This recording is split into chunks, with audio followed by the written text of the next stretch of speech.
যে মেয়ে একটা জামা কিনতে গিয়ে ২-৪টা দোকানের অর্ধেক জামা এলোমেলো করে, সেই মেয়ে হাজার কোটি মানুষের মাঝে আপনাকে পছন্দ করে, তাকে তো একটু বেশি ভালোবাসা দরকার। হয়তো জীবনের সবচেয়ে সুন্দর এবং মূল্যবান জিনিস আমরা একজন ভুল মানুষের পেছনে ব্যয় করি। সম্পর্কের একটা পর্যায়ে এসে একজন এড়িয়ে যায়, অন্যজন গভীরভাবে জড়িয়ে যায়।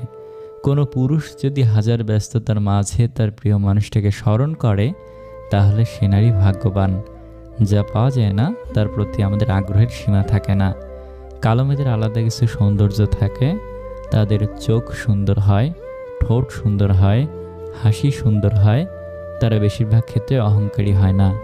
জীবনে বড় কিছু হতে চাইলে সবার আগে নিজেকে প্রায়োরিটি দিতে শিখুন, পরিশ্রম করুন, পরিবারকে সময় দিন, ফেক বন্ধু নামক মানুষগুলো থেকে দূরে থাকুন, অহংকার মুক্ত হন, আর এক্সপেকটেশন শুধু আল্লাহর কাছেই রাখুন। মানুষের কাছে রাখা নির্ঘাত বোকামি।